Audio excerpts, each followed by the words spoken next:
Welcome to Lineups and Lures, where the talk runs from the dugouts to drift boats. We're all about the games we play and the waters we fish, the stories, the rivalries, the moments that keep us coming back. If it happens under the lights or out on the water, we're in. This is Lineups and Lures. All right, we're here with Nicholas Prater. Nick, welcome back to the podcast. Yeah, thank you for having me on, Joe. Yeah, so we got a lot to talk about. I know you're a lifelong Seattle Mariner fan like I am. Was last night the hardest game to watch in your lifetime? I would say it was really hard to watch. Like, I would definitely say so, just given the fact that with everything at stake and, basically getting the rug ripped from under us in that late inning, which we'll talk about later, but it was definitely one of the more stressful games I think I've watched and not been a part of. Yeah, that was a tough one. I mean, it was exactly what I was hoping for, to be honest. Like 3-1 game. I was hoping it wasn't going to be a blowout like so many of the other games in the series. I wanted to see that game kind of go, into the late innings. Either team has a chance to win. Unfortunately, the wrong team won. But that Blue Jays team is really good. Like, it's nothing to hang your head about. I mean, we lost to, the number one seed in the American League. Didn't they lead the league in wins? They did in the American League. Yeah, American League wins, and then on the National League side, it was the Brewers, which they got swept, and then the Phillies, which they lost to the Dodgers. So the Dodgers both took out the top two seeds in the National League. That'd be crazy if they went and took out the top three win-leading teams in MLB over the course of the playoffs. That'd be pretty special. Sounds like a lockout. Yes, it's coming. That's a whole different topic for another day, though. That's for sure. So let's just get right into the game. So I have a lot of questions, and I'm really happy we didn't do this last night because I had a lot of questions, and I think I needed to kind of sleep on this and really, truly reflect on it and hear the post-game conversations. I listened to the post-game press conference with Dan. I saw the post-game press conferences with Cal, with Wu. My first question is, why are we taking Kirby out of the game? Yeah, I mean, that's been the pattern. It was the past few games. Dan Wilson has got an itchy trigger finger right now. And it's just the whole playoff baseball. And I know I heard you talk about it on previous episodes as well. And I mean, we've talked about it at the facility as well. It's just playoff baseball gets coached way differently than it does in the regular season. And for a lot of it is good reason. You got shorter leashes, but when you have one of the best pitching rotations in the league, the pitching rotation that has helped you be successful this year and it's been your bread and butter the past couple of years, and you go out and you get the Luis Castillo, take him out early, George Kirby, take him out early, heck, even Brian Wu in that inning, take him out early. You can see the disappointment in the starters' faces and maybe a little bit of a distrust because, if you're a starting pitcher doing what he needs to do in order to give you team a chance to win, and your manager takes you out, that shows us a lack of faith in you. At some level, right? Oh, absolutely. I mean, the guy was 4 innings, 65 pitches. And if you listen to everybody that was talking about the game, the commentators, and you could see it with your own eyes, he was getting better as that game went on. He was settling in. He seemed to have a lot of confidence. It just seemed like, man, let him, the guy's an all-star. He's been your best pitcher all postseason. You kind of got to let that guy eat and see if he can get through the fifth because you have to assume that the game plan going into this was Kirby to Wu to Munoz. That's what I thought. If it would have been that, we might not be having this conversation. But, I think the way he was throwing, leaving him in there and letting him get through that, at least into the fifth and maybe through the fifth, I think they really missed the boat pulling him early and going to Wu. I could not agree more. I mean, it's easy to talk about it the next day when you're not the one that's jobs on the line and you feel the pressure of all of the Pacific Northwest and all that. But at the same time, and this is something I noticed when I was watching, just the uncomfortability that both Wu and Kirby was inflicting on the Blue Jays hitters. It did not seem like it was rally, rally, rally every single time. You could hear the crowd was dead. I mean, we had all the momentum, all the advantage. The hitters were wanting to see anyone other than those two pitchers. And we gave them a pitcher who basically pitched every game this postseason, which he's deserved in the sense of how he has performed. But it's just one of those things with Blake Snell in 2020. I mean, the Dodgers wanted to see any pitcher besides Blake Snell because Blake Snell was making them feeling really uncomfortable.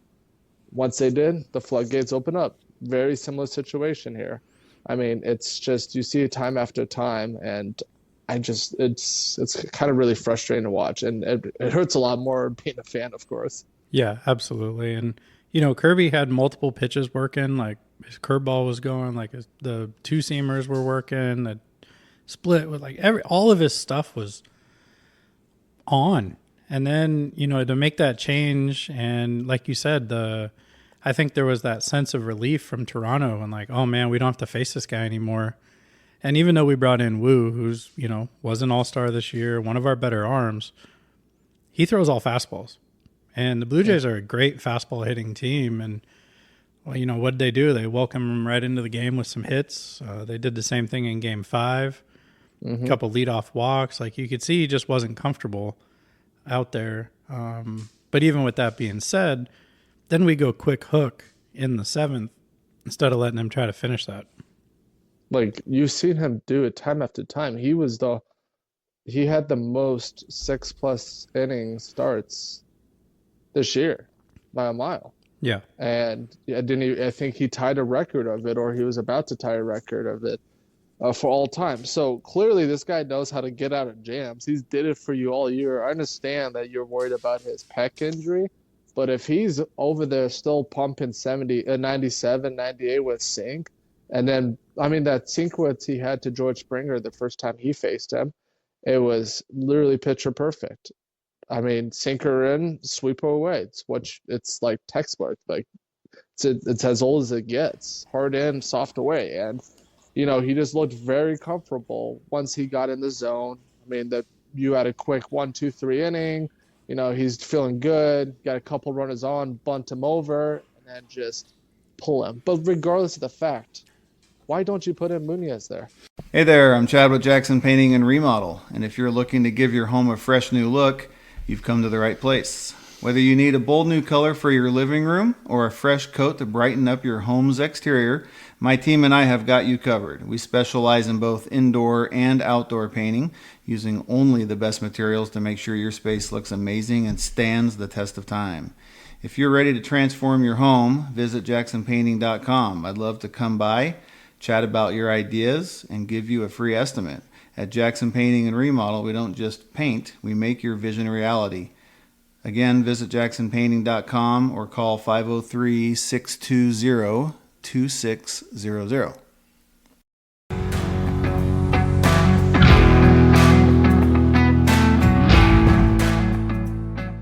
Well, so what I found interesting, and this is why I'm really happy that we didn't do this last night, because I would have jumped all over Dan Wilson, and I'm still going to jump all over him here. But in his post-game conversation, press conference, they asked him about that. Well, why were you not going to Munoz? And his reasoning was, that's been Bizzardo's role all season. It was to be able to come in, kind of be that 7th inning guy, get the tough out. We thought his stuff matched up well, blah, blah, blah, blah, blah. Well, if you're saying that the reason you brought him in is because that's been his role all season, that's what he's prepared for, then why'd you bring Wu in? Because that's not something that he's pitched. He hasn't pitched out of relief all year until Game 5. So, You're saying one thing and then you're doing two things there. So if you're trying to stick with the guy and the roles that they've been in all year, then what are we doing with Wu coming in and out of the bullpen? and then taking him out when, I don't know. I've coached a lot of baseball games, and I always want to finish the game with my best players on the field and my best arm that I have on the mound. And going to Bizzardo in that situation was just, I was texting a bunch of people throughout the game, and it was just like, man, I don't like this. And the next thing you know, we're down 4-3, and I'm like, yeah, this is bad. This is not good. And like nothing bad towards Bizzardo, because I mean he was electric during the Tigers series. I mean he came in that game 5, and what was it? He had like 2 or 3 innings, or it was game 4, whatever like that. But he deserved the right to be even considered in the situation. It's just you see nowadays where the managers are using, even in regular season games, you'll sometimes see this. They use the best arm. Yeah, technically your closer is Munoz, but he's also the only guy that hasn't given up a hit at all. He's the guy that keeps people. I mean, it's almost automatic that he's going to get 3 outs one way or another. So why wouldn't you do that with, you're going to face Springer, right? And then you get Springer out. You're going to face, what was it? Lucas. Lucas. And then if you get Lucas out, then you're out. And then if you don't, or you got at least Vladdy for the next top of the inning. Let Munoz go another, and then have someone come in the 9th as well. Because I know Munoz has done that, at least in this postseason, pitched multiple innings, and like I said, still hasn't given up a hit. And you have high leverage arms for high leverage situations. That's why they're called high leverage arms. So I mean, that if you were going to take Wu out, that's who I thought you should have gone to. Now, obviously, I'm not the guy that's getting paid millions to coach a ALCS team, but it's one of those things that you get really frustrated as a fan, but as you don't want to also like just absolutely trash a manager for decisions that don't work out, because if it worked out, we'll be praising him as well. But even if it worked out, it was a terrible move. Like if it would have worked out, it was based on luck, not analytics, and not gut. There's no way that's a gut feeling that says, all right, it's the 7th inning. They're starting to rally. I'm going to get my 4th best reliever up. I don't even get Luis Castillo up, who's got to be sitting down there ready to go. I get my 4th best reliever ready to go, and then he blows the game. And unfortunately, it's kind of the same pitch he threw in, what was it, Game 6, and he rolled it over, and he just kind of missed his spot just a little bit. But, I mean, that's the way this game works. But when you want your closer in, and the commentators did a really good job of talking about this, and for as bad as they were most of the game and most of the series, and definitely strongly favoring Toronto, they made the same comment. Like, yes, Munoz is your closer, and your closer usually pitches the 9th inning, but by the definition is he's your best reliever, and sometimes that save isn't in the 9th inning. Sometimes it's in the 7th inning. And for him to not even be warming up in the bullpen, that's the one that's just going to make you, you're going to have a hard time sleeping at night knowing that your best arm wasn't even in consideration to close out that game when it was needed. Yeah, and like I bet what he really wanted, Dan Wilson, was Bizzardo get out there and then come back and then go probably Munoz for 8 and 9. To wrap things up. Absolutely. No, that was the plan, but I think the plan truly was no Bizzardo at all, and that was meant to be all Wu, and then Munoz for the 8th and 9th, and I think he saw that Wu, in their eyes, wasn't going to be able to get through the 7th, and he had another leadoff walk and all that kind of stuff. But I think the plan was 3 pitchers: Kirby, Wu, Munoz. And unfortunately, they deviated from that plan, and I think that's what cost them. I mean, how many hits did Wu give up yesterday? 2. 2 hits. And 2 walks. I think it's the 2 walks that really had everybody worried, because if he continues to struggle with his control, and now you got Springer up, well, if Springer walks, now you got bases loaded. Lucas hit pretty well all series, and you got Vladdy lurking right there. So That's a tough situation. And Dan talked about, like, one of the questions was, did you give any thought to walking Springer? And he had a really good, explanation and a really good answer. And it would have been the same answer I would have said was, well, yes, it set up the double play. Yes, I didn't have to pitch to one of their two hottest hitters. But if Lucas doesn't hit into a double play, now I'm facing Vladdy with the bases loaded, and that guy hasn't hit a ball under 110 all series. Yeah, but nowhere to put him. And nowhere to put him. So, like, I understand what he's saying. I would have liked to seen Wu, who's arguably our best pitcher. He's an all-star. Let him see if he can finish that. I know he wasn't throwing a ton of strikes, and if you're not going to do it, it needed to be Munoz. And then just the dagger was, we bring Munoz in the 8th. Like yeah, 2 outs, 1 inning too late. 2 outs too late. Yeah, it's like, so yeah, that was like, really? You just brought him in the 8th, like, just to screw with everybody? But also at the same time, like, Bizzardo gave up 4 straight missiles.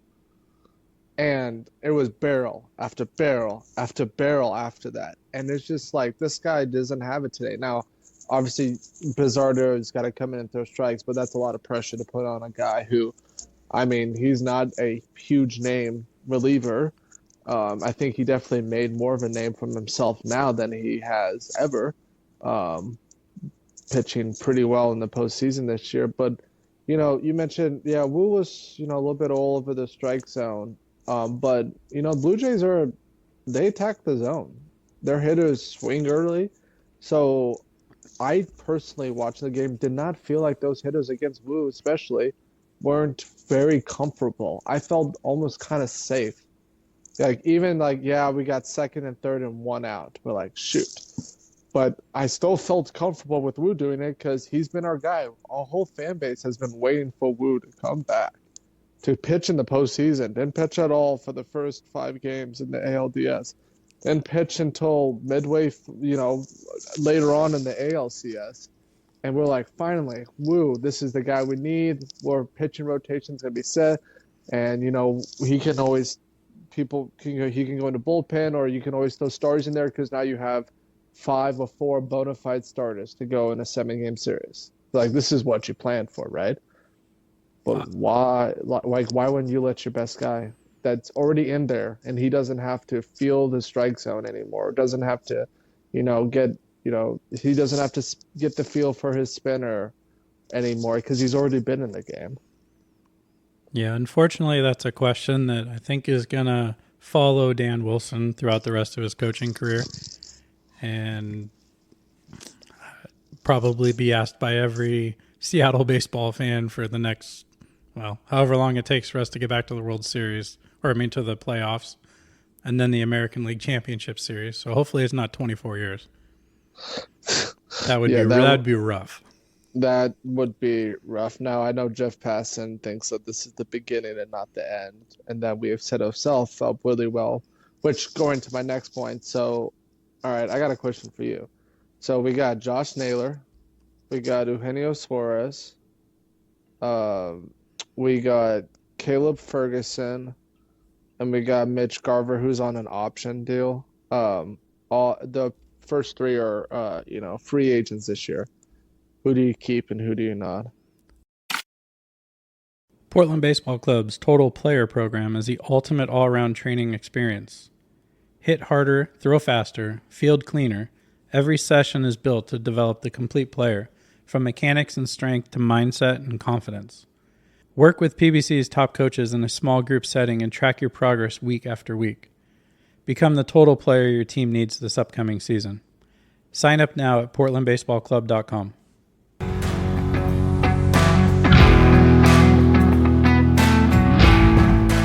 If you don't keep Naylor, DePoto should lose his job.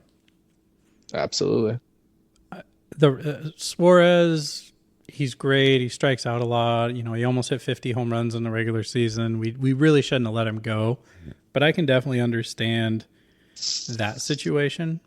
But if you let Naylor go, that guy was awesome in the clubhouse, beloved by the city in a very short amount of time. Love the city. Loved it here. And he's a fantastic first baseman defensively. Like some of those plays and just the heads up of, tagging the runner or tagging the base before he tagged the runner. Just some of the stuff that he does over there, it's hard to find. And there is a value to that. And I don't think he should be discredited for his defense.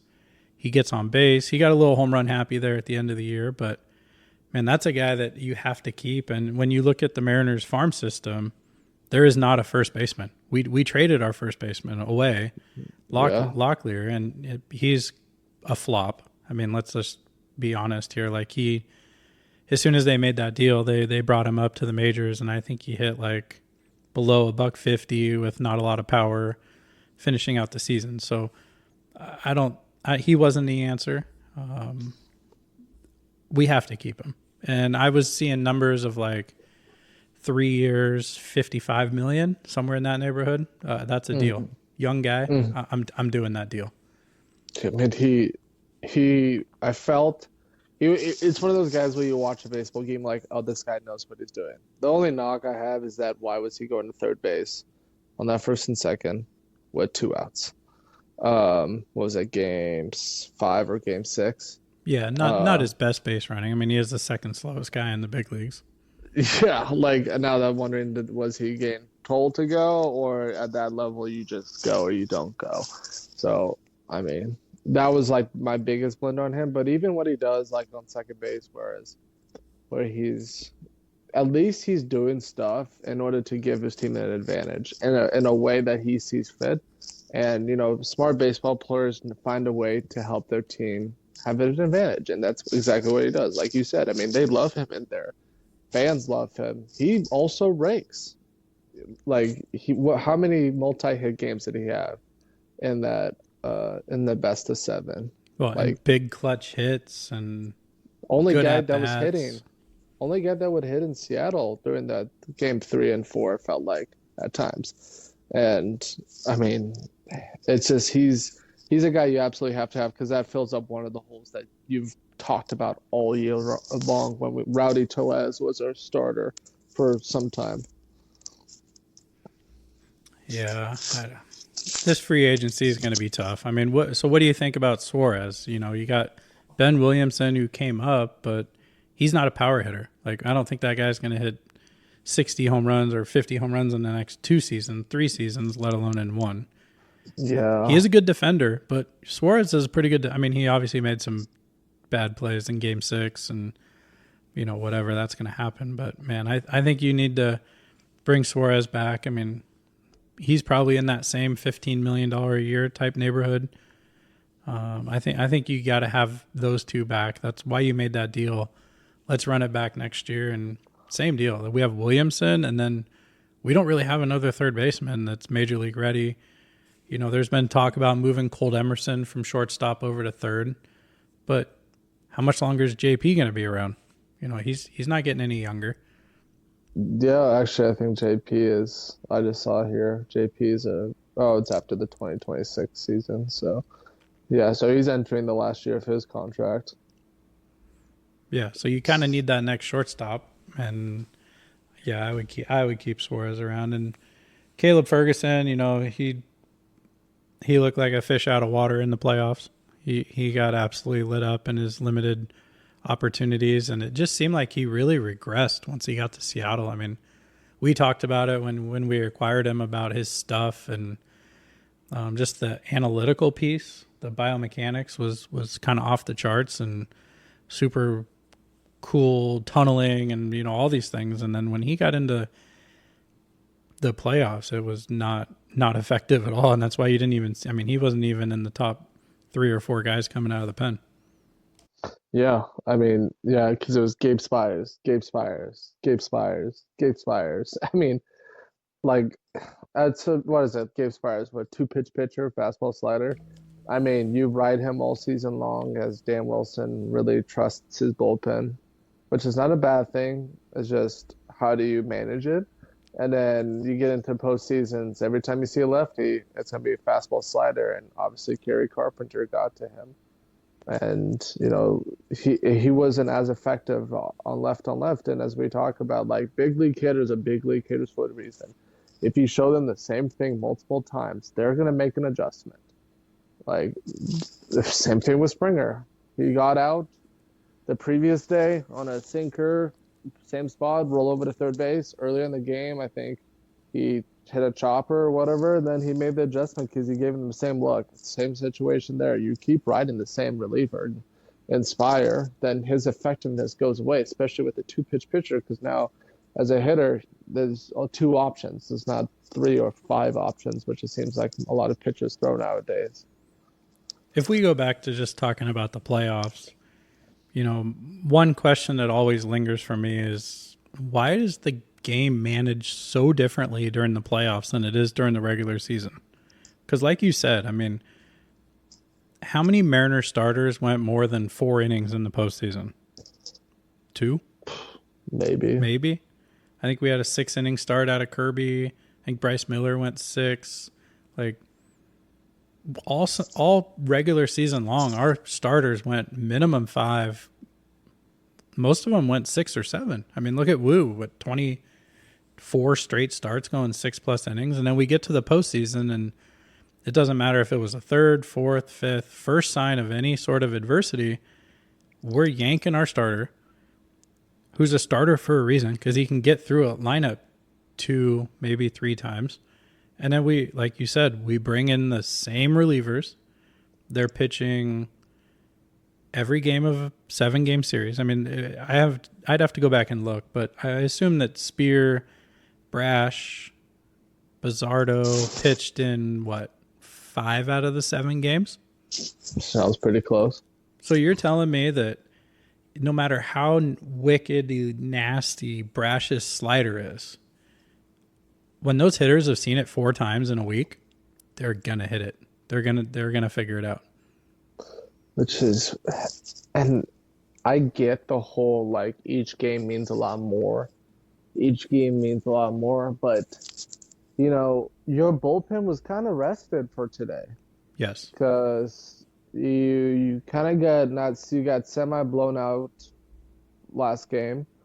You had a daybreak afterwards after the very eventful Game 5, which was crazy, and I was glad nobody else was driving around me during that time. But you rested, and also, let's put it this way: we should not even been in this situation. Like, how do you not win, like, 2 out of 3 at home? When you like what was it, a size 3 earthquake, similarity? yes. Last Friday. So how do you not have that sort of energy, quote unquote, Beastquake 2.0 energy, and you still can't find a way to put up better at bats and get swing happy? I mean, kudos to Eugenio. I think he batted close to 320 in the series. At least going into yesterday's game with a huge Game 5, then obviously putting some bat to ball in Game 6 as well. But how do you just not do the little things correctly that it seems like the Blue Jays does, especially at home? Well, I think the little things get magnified in the playoffs in a short series like this, where all eyes are on that game and everything is being just overanalyzed. And in today's game, with analytics playing such a massive role in when do you make a pitching change? What do you do with your lineup? Which I'll get to the lineup construction here in a minute, because I'm not happy with that either over the course of that series. But if you look at, I mean, all we talked about all summer long with the Mariners and going into the season was we have one of the best pitching staffs in baseball. Yes. Hands down. Look what the Dodgers just did in the NLCS. Their starters, no, they have a terrible bullpen. Like, terrible bullpen. But they took their, 5 starters, 6 starters, whatever it is that they have, and they let them eat. And they went 5, 6, 7 innings. You got that complete game. Was that Yamamoto? Yeah, it was. in game 2. So they let one of their strengths, which was their starting pitchers, and they let them go. They used the strength of their team and their starting pitchers, and they let them go deep into games. And then when they did get into their bullpen, now you're only using like 1-2 guys, whereas Seattle starts pulling their pitchers in the 4th. You're looking at 5 relievers. And then the other piece to this, which I noticed when I was sitting in Game 5 for 15 innings of the ALDS, is I don't think I've ever seen so many pitchers coming in with 2 outs, getting that 3rd out, sitting, and then having to come back out for the next inning. And I don't know if you noticed this, but there was a lot of those situations where they only got 2 outs in that next inning. And then you're repeating that process. And I relieved in college, so I understand like the adrenaline flow. Man, when you come in and you're right into the game, coming out of the bullpen, juices are flowing. When you go sit in that bullpen or in that dugout, there is nothing that will allow you to keep that intensity up. So you have to like regenerate that when you go back out onto the field. And it's challenging, especially if your team scores a couple runs or has a longer inning. Like it can be a little bit of a challenge to get that, intensity built back up. So especially if you're not used to it. And you're not used to it. How many times, let's go back to the quote on Bizzardo.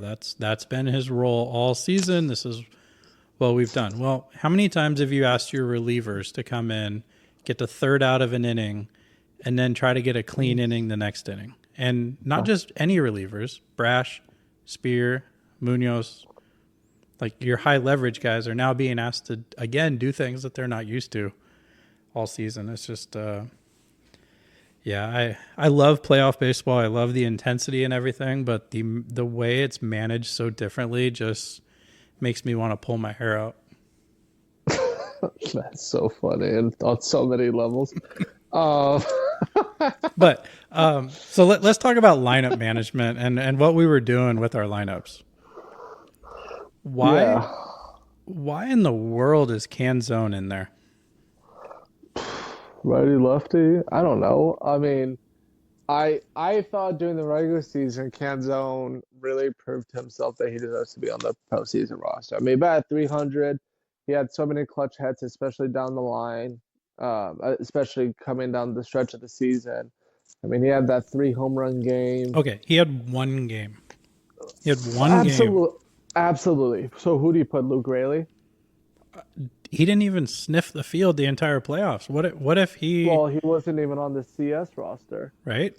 So you're telling me that Canzone in right field, who hit under 100 for the playoffs, for the postseason. 2 hits, and Rivas at second base. What are we doing? Like, we need Polanco at second base, and we need Robles in right field. I don't care if it's lefty-righty split. Like, at least give yourself a chance. Yeah, and then you have, like, I don't know what you do with Garver, but that guy's won a World Series. Right? Who? He was just there. He was just there in case Cal got hurt. That guy wasn't sniffing the field.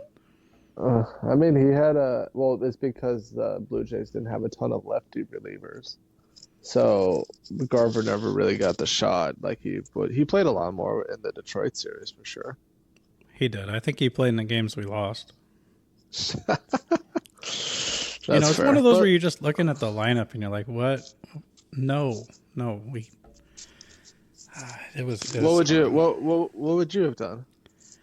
I would have left Robles in. I mean, I think he's a core piece of this team defensively as well. He's a good defensive outfielder.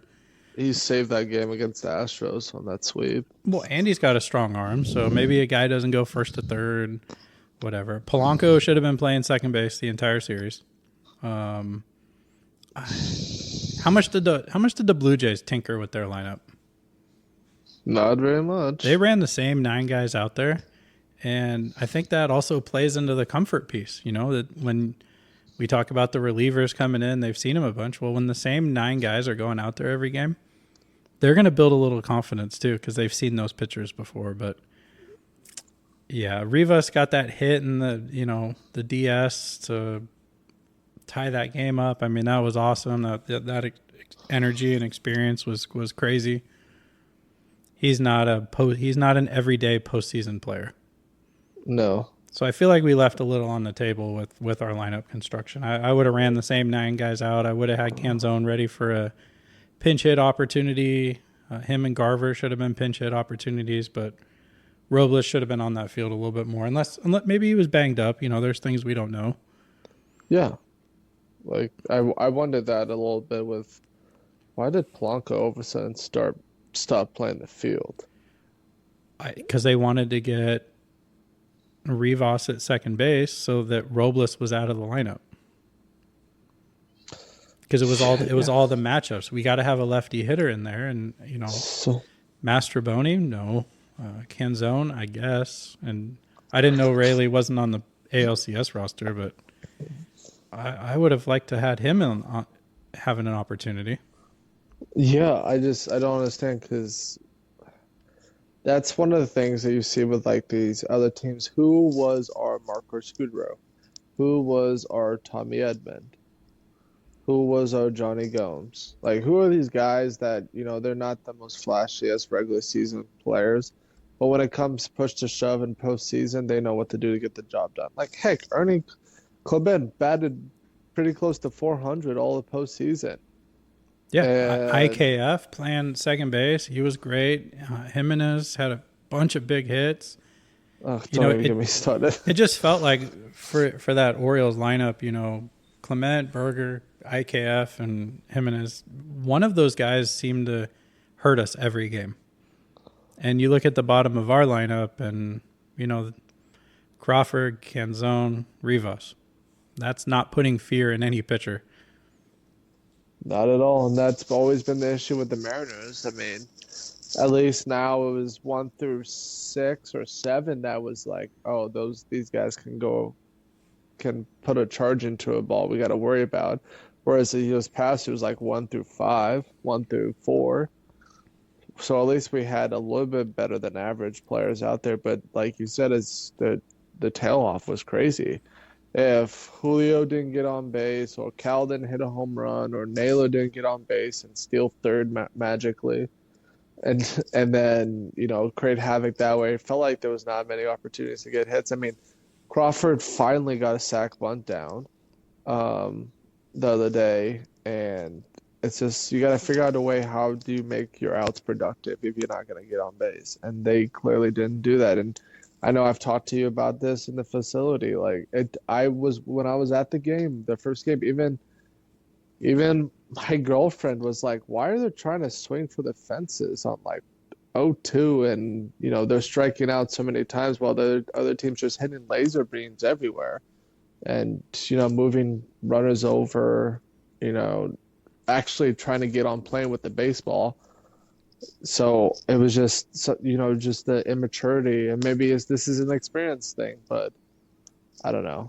I mean, the Blue Jays hasn't been there super frequently every year like everyone else. So no, I think outside of Springer and Vladi, like I don't think any of those other guys have really been on a playoff team. Scherzer, obviously. Well, offensively, just thinking offensively. Yeah, right. So I mean, but why were they more put together and did the whole thing with like George Springer get hit in the knee, and then the Mariner fans in T-Mobile making some noise that Blue Jays took exception to? Like, did that feel anything? Like, I don't know. I felt like they were more in tune together than the Mariners were a lot of the times. I mean, it was nice when things went well for us, like in Game 5, both times. But it felt like it needed, which is also a great thing when you have your star players show out. Because Cal Raleigh, I don't think he disappointed at all. I think he did fantastic, especially you see a lot of regression with these top players once again in the postseason. I mean, Julio had a stretch where he struggled for a couple games, but, for the most part, it seemed like our guys did well. I mean, would you agree with that, or? Yeah, I would agree. I mean, you look at what Julio did this postseason, Cal, Gino, Polanco, like the guys that needed to show up showed up, and they showed up on a daily basis, which was great. But like you said, and we've talked about this so much, and we've even talked about it on podcasts, like the difference between the Mariners and these teams that have this long-term success, like the Blue Jays, they don't just sit back and rely on a home run. And even you talked about, the game 5, Suarez hitting the ball out. Like, we're sitting back just waiting for one guy to hit a big home run. And if that home run doesn't happen, we struggle. And you look at this Blue Jays team, I mean, Vladdy was the MVP, not because he hit 7 home runs in 7 games. He hit over 500, and every single ball he hit was on the screws. I mean, it was line drives off the wall, line drives in the gaps, hard hit ground balls that, when you hit a ground ball at 110, it's going to find a way through the hole. If you hit a pop-up at 110 straight up in the air, it's going to be an out. If you hit a 300-foot fly ball, it's still an out. So I think you're seeing like the teams that are super successful, they play the complete game. And the Mariners really want to go bloop and blast. And unfortunately, when it's not a blast and it's just a lot of bloops, they don't win baseball games.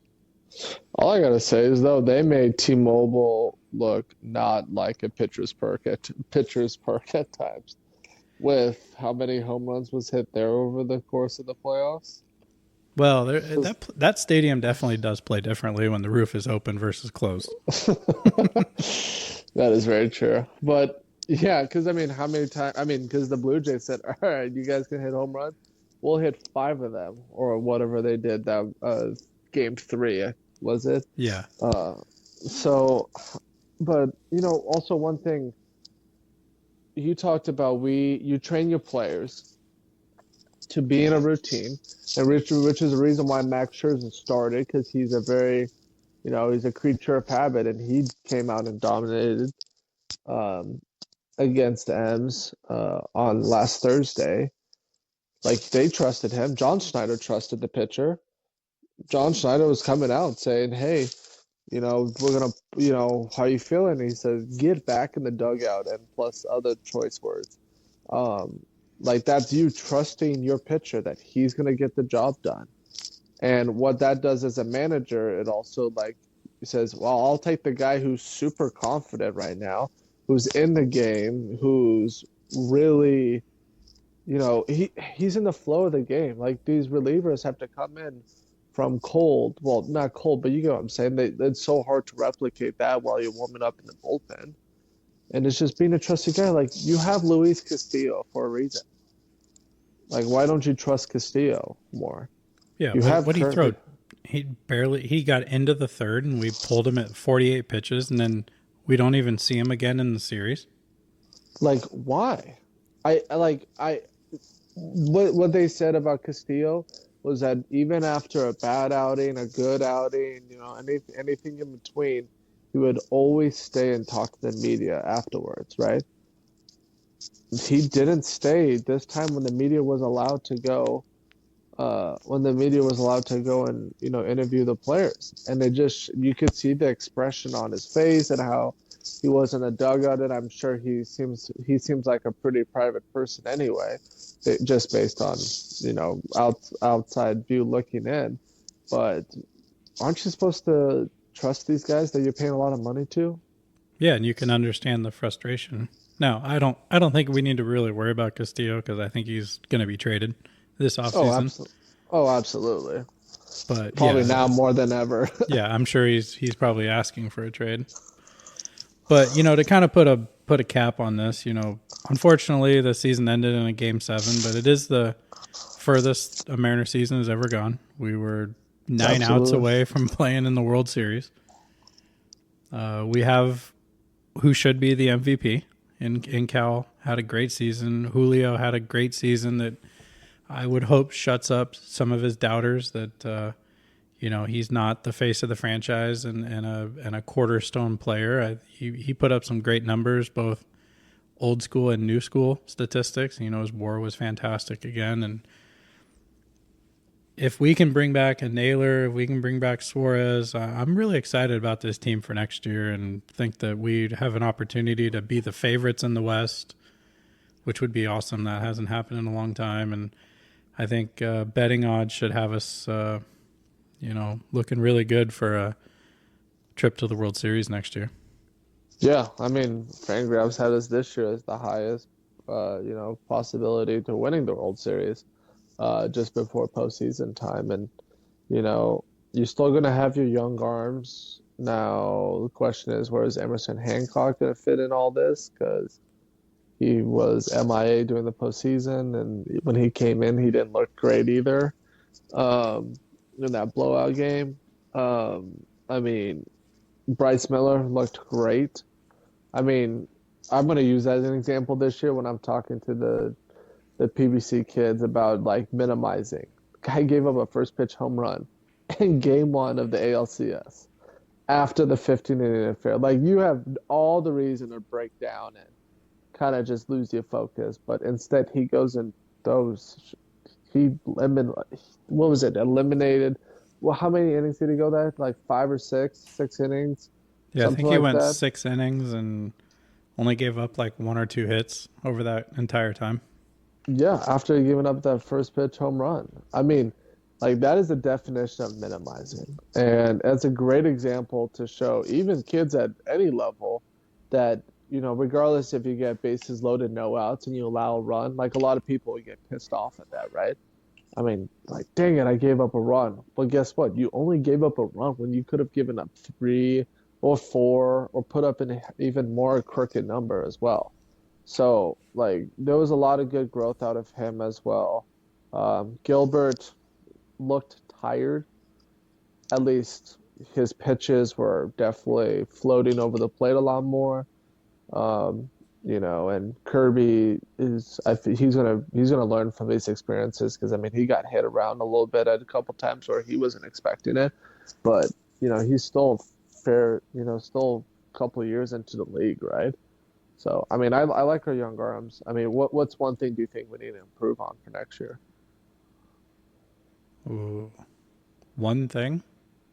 I mean, Okay, honestly, you could say multiple. well, if you look at our roster and, you bring back Randy, Julio, and Robles in the outfield. I think Robles is a good enough right fielder, assuming the rest of these pieces come in. I think you keep Suarez at third, Crawford at short.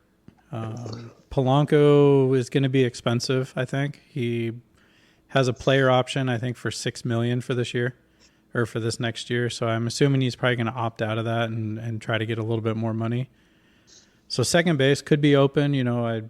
We will have, was that Rivas? Yeah. No, Bliss. Sorry, Bliss will be back next year. Ryan Bliss. And you look at the way he was playing, like, he was a little spark plug. He was stealing bases. He was making great defensive plays. And then he tore his bicep, and then as he was rehabbing, I think he tore his ACL or blew out his knee, something. So hopefully he'll be back by spring training. But second base is somewhere we can look to upgrade. First base, I think you have to bring Naylor back. Catcher, you got Cal. Garver's done. I think he has a team option, so I can't imagine there's any way we pick that up, especially knowing Harry you got Ford is coming right up. there. And then, then you start looking at DH situation. That's a tough one. Me and Webby have talked about this a lot, that, there should be some consideration to putting Cal at first base and allowing Ford to take some of those innings behind the plate. And now all of a sudden you could have a Cal at DH. You could have Naylor DHing. That gives you a little bit more flexibility in your lineup. And our pitching staff is fantastic. I think you get rid of Castillo. If the right trade is out there to bring in a power bat, I think Kate Anderson is going to be up by probably the All-Star break. So that gives you a left. I think we need a lefty starter. Like, not having a lefty, and basically you look at that Blue Jays team, and it was a really good fastball hitting team. And they had just that. They were all over our arms because almost every arm looks very similar. Logan Gilbert and Bryce Miller are almost identical pitcher. Except one is a little bit taller. But it doesn't change the visual that much. Yeah, the shape of the pitch. So, yeah, I hope we can flip Castillo, get another bat. I hope we can bring Suarez and Naylor back. Naylor, I think, has to come back. So, really, you're just kind of thinking what's going to happen in right field and second base. And I think we got enough guys. We got Montez getting ready to come through. He's coming through the system. He's that big power hitter, but he might be another year away. So, yeah, I'm excited for next year. I hope I hope we can. It all goes around Naylor though. We that guy needs to come back. He said I want to come back. I mean, I'm pretty money sure talks.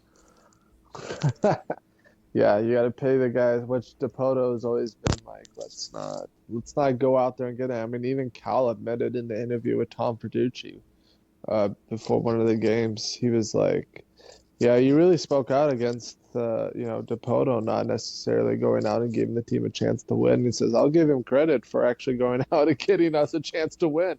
Yeah. With the moves. And now, do you bring in another bullpen arm because you showed that like these guys can get taxed pretty easily, and you get the same variation? Do you bring in Do you bring in a lefty? What do you do there? Because I don't want to get to the same scenario when we're having the same conversation next year. Yeah, I think you definitely need to bring in another left-handed bullpen arm. I think Hancock should be in the bullpen, and that bolsters your bullpen quite a bit. Brash is coming off of Tommy John surgery, so he'll be better next year than he was this year. Yeah, I totally forgot about that. I felt like he was there the whole season of how much he pitched in the postseason. No. Bizzardo, that two-seamer is just filthy. Spear, hopefully he doesn't have to pitch every single game, and Munoz is one of the best closers in the game. So I'm not too worried about the bullpen. I think everything kind of works its way out. But we do need one more lefty arm, and I thought Ferguson was going to be that guy, but it sure doesn't seem like it. Not at all. Now let me ask you this. Okay, you got a top, 3 or 5 farm system, and you got Castillo's contract looming, not this offseason, but next offseason. What do you do? Do you trade one of your top prospects, not named Kate Anderson, and Luis Castillo for a big bat in right field or second base? Yes, but I don't know who that bat is. It's got to be somebody that fits right. And I haven't done enough homework. Define fits right. Like, does he need to be, super high vibes type of guy, or do you need somebody to steal bases? Do you need a more contact hitter? Like, do you need not necessarily like a Tommy Edman? That's obviously not going to be the trade you use there, but like a player that has similar skill sets at bat. Or you're looking for a Ronald Acuna type of player as well. Yeah, if you're talking about me giving up Castillo, and let's just hypothetically say like a Colt Emerson or a Harry Ford, I better be bringing back an Acuna type player. Which was the talk this year. Yeah, but that's just because the Braves had such a bad year. Like, I don't see that repeating next year. They had a ton of injuries in that pitching staff. Acuna was coming back from his knee injury from last year. Like, there's no way that team is gonna be as bad as they were this year next year. Yeah, I can agree with you on that. But I mean, you got to ask the question. Like, you have this farm system, but right now you have a lot of plugs. Like, Harry Ford is not going to get a ton of time now, unless, which I've heard the same theory that you have talked about before, where you sometimes now have Cal DH a lot more than you did this year. You allow Harry Ford to play a lot. Cal stays fresher. It almost seemed like Cal did even better in the postseason than you anticipated after all those games behind home plate. But, like, Harry Ford, is this the guy that you want to be going in then for the future? I mean, I don't think so, because you got Cal for another, 6 years? Yeah. 5 years? So I know Harry Ford doesn't want to wait another 5 years. I know his agent definitely doesn't want him to wait another 5 years. Well, that's why I think you got to start working Cal in at first base. It just makes so much sense. Yeah, save him for the long haul. I mean, there's a reason why all these catchers don't catch for multiple years and put up the numbers he did. Yeah. Now, okay, I got one for you here. So What if we contacted Baltimore and said, "Hey, well, you guys need pitching. Like you definitely need pitching. What if we gave them a Castillo and maybe a Logan Evans, a good young arm, and we brought Adley back to the Northwest." That's, if you did that, and you would have to put Naylor I would put Cal as a DH and then first base and flip him with Naylor whenever, Oh, I think right? Adley and Cal could switch off catching, every 2 games or every game, and the game that they're not catching, they DH. And Naylor plays first base all season, and now you've eliminated your DH problem. You've eliminated the wear and tear on your catchers because now you're going to have 2 really good defensive catchers, and I can't see Adley being as bad defensively or offensively as he has been the last couple of years. And he just got banged up this year, so that'd be a nice reunion to the Northwest. That's a pipe dream. Don't see it happening, but there's been a lot of talk that Baltimore might be moving on. I mean, they did sign that young guy. They did. So, Well, is he going to be? Would Adley be cheaper now because of what he's done the past couple of years? I think he's probably cost himself a couple $1 million with his offensive performance, but all it takes is a good first half of the season next year, and now all of a sudden he's back to being the face of the Orioles and one of the faces of baseball. They slowly started phasing him out of that. Yeah, they definitely did. Because what I'm saying is, if you get rid of Castillo and let's say a Ford or a Logan Evans, right, you need a guy who's going to come in and be an absolute dude. Add to the list somebody that's gonna be up there in the lineup with Naylor, and that's gonna replace Polanco in the postseason, but for a whole stretch of the season.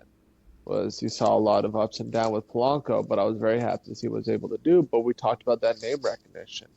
Like, no one's afraid of Leo Rivas pitching to him. So who's going to be that guy that's going to come in and put fear into the opposing pitchers, which is what creates those stressful innings and stressful outings and makes it not even easy for these starters to get through the lineup. Yeah, I don't know. It's fun to play these hypothetical games. What if Mike Trout was available? I don't think I don't know if he'll ever leave. We'll have to put him at DH at all times. I mean, you got to think that he was really excited at the prospect of Albert Pujols being his manager, and they go out and get Kurt Suzuki instead, which another catcher, whatever. But man, maybe it's time for a change of scenery for the guy who's been one of the best players in baseball. And you want to talk about a guy that can go play 4 games a week in right field and DH for us? It's literally him. That'd be cool, but I mean, it is the Angels. They might be dumb enough to trade him within the division. Yeah, I mean, there's many different possibilities. But we're gonna come back next year and gonna be like, wow, we definitely didn't see that coming. Oh, they need to do this next year, and then they completely do something else, and it ends up working out. It's just sometimes it's just the run of the mill, and what this postseason did, and obviously, it is a failure, but it's also success at the same time. In the sense that you now have this deep run postseason experience. Now you have these ingrained memories into the coaching staffs, into the players, into your core group, your Julios, your George Kirby's, your Brian Wu's, your Cal Raleigh. They all now know what this feeling is, right? They now have some sort of familiarity of how to get to a point like this. Whereas before, this was all uncharted territory for us and for the whole fan base as well, right? So now we're in a situation where we may have the luxury to be put in the same situation as this year, but we have more experience going into next year as well, which is a lot of these other teams get and we don't necessarily have. So if you want to look at it on some side, hopefully a silver lining of it, like going the furthest that you ever have or pretty much tied for it ever, I mean, that's pretty good for a franchise as well. One, you kick the Astros out from making the playoffs. That's another bonus as well. But, there's just so many good things to come from the season, and it's always going to suck because you didn't make it to the promised land or win the gold. But I mean, at least that's what I think. Yeah, let's just keep our fingers crossed that ownership continues to open up the pocket. Open up the wallet, spend some money, and this will be the beginning of a dynasty, not the end of one. Exactly. Well, do you have anything else you want to touch on? Because, I mean, Seahawks took care of business yesterday, and they seem to be doing well. No, I think we're all good. We'll talk some NFL football later in the week, and I haven't decided if I'm going to watch World Series or not. I'll probably tune in a little bit, but I don't know that I'll be sitting by the TV like I would have been if I had a little more interest. It was definitely like, hey, Nick, at work, it was like, hey, Nick, you need to leave early so you can get home on time to see the first pitch of these games. So, coming down from the high of the series for sure. And, I Dodgers, and what's your prediction? Dodgers in 5? I mean, I think I have something similar to that. It'll be interesting if they've had a few days off, so I don't think they're going to sweep. I think they're the better team. I think they have better pitching and better hitting. Blue Jays were just on fire against Seattle, so I can't see that really happening. But I just think the Dodgers are that complete team. They're healthy. It's going to be probably 5 or 6 games. Yeah. It's going to be a pretty uneventful World Series, in my opinion. Yeah, well, maybe we'll be surprised. You never know. I mean, I was surprised when Blue Jays came back after 2-0, dropping 2 of the first games at home. Yeah, those are things we're going to be talking about for years to come. Forever. What could have been. Yeah, I can't wait to see that in next year's biggest blunders of last year. Yeah, losing a 2-0 lead, coming back home. With 3 straight games. Just need to win 2 out of 3. Yeah. Just 2 out of 3. Yeah, rough. But, so. All right, yeah, thanks for hopping on, and I'm sure we'll do it again. Of course. I'll see you around. And thank you everyone for listening in.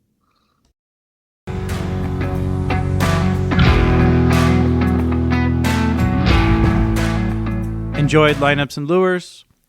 Like, share, and rate the show to help us grow. Don't forget to subscribe so you never miss an episode. Thanks for listening, and catch you next time on Lineups and Lures.